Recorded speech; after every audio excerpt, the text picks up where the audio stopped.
Hi guys! Welcome back to my vlog. Gusto ko lang share sa inyo, random lang to. Wala pa ako talagang vlog na video. Gusto ko lang siya i-upload dahil kailangan ko na mag-delete ng videos dito sa gallery at sobrang tagal na rin akong hindi nakapag-upload. So, mag-upload na ako ulit. Soon nalalaman nyo kung ano yung pinagkabisihan ko. Pero for today's video, ito muna yung aking i-share sa inyo. Last July nanood kami ng sine ng mga pinsan ko ng Insidious.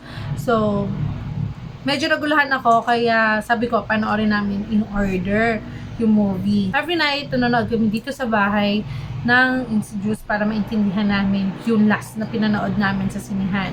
Ito lang yung sobrang maikling video, kami magpipinsan. Sakto kasi nagbakasyon dito yung mga pinsan ko, kaya may kasama akong manood. So, ito siya.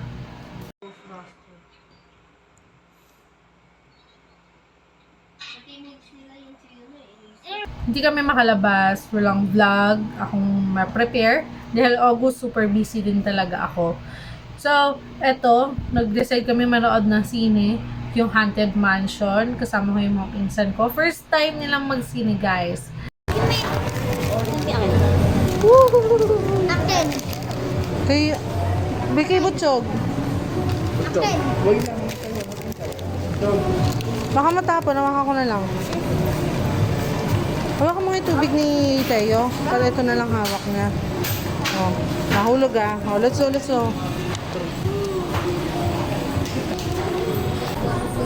Iyak ko pag nalaglag ko.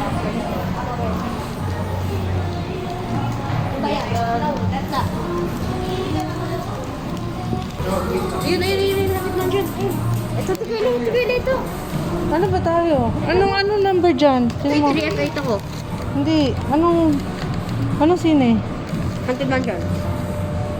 Ito rin akin, Haunted Mansion. Takanta sila sa akin kasi ayun na nandun na kami sa pinto. Tapos sabi ko, hindi, dito tayo. Hindi yan Haunted Mansion, ito yung Haunted Mansion. Sabi ko, hindi, ito. Pero pagtingin ko, pag-check kong gano'n, hindi pala. So, ano ba, nakakaloka talaga. Ay, nagtatalo-talo pa kami kung alin dun sa door na yung papasukan namin. Kasi magkamukha ng yung itsura nung parang, anong tawag dito? Yung picture dun sa pintuan. So, kung magkamukha sila nung picture, saka sobrang gulong-gulo ako. Talagang lutang talaga ako nung gabi na yon. Yung mga kapatid ko sa pinsan ko, dito tayo, Ate Carly, dito tayo. Sabi ko, hindi ito. Wait lang, ano bang number? Pag-check ko, ay oo nga, hindi pala.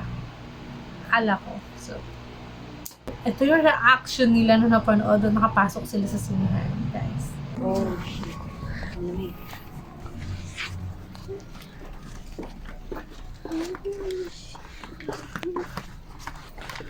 Wait lang. Ito ba? Wow. Dito ba talaga? Oo. Solo natin. Uy, na tayo. Bakit sarado? Ha? Solo na natin.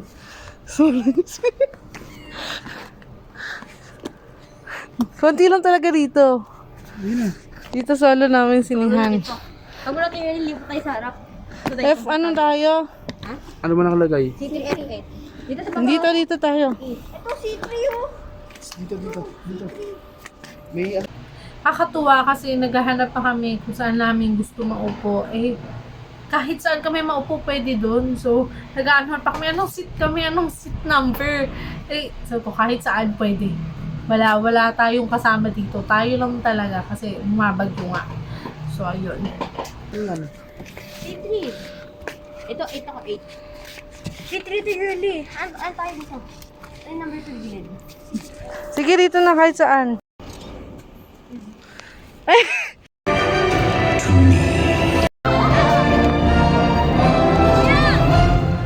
Ah.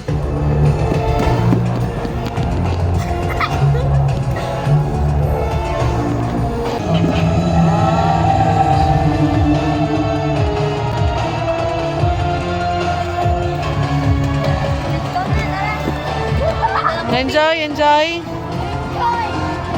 Tayo, okay? Okay. Uy! Ay. Halika na, let's go na.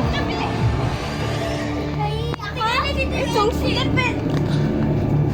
Okay lang yan kahit saan. Oh. Ate Girlie, dito yung exit.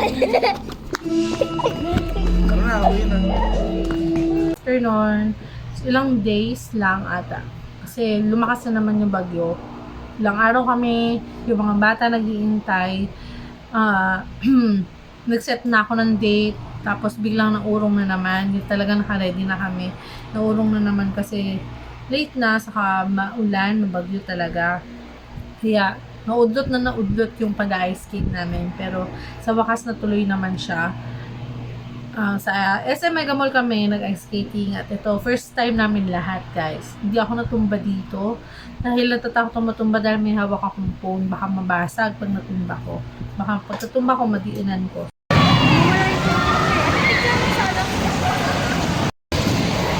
Ang hirap kasi wala tayong tripod.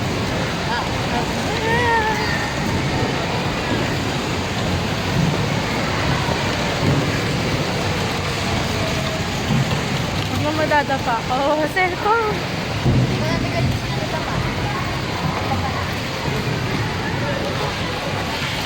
Kasi di pwede may phone ako.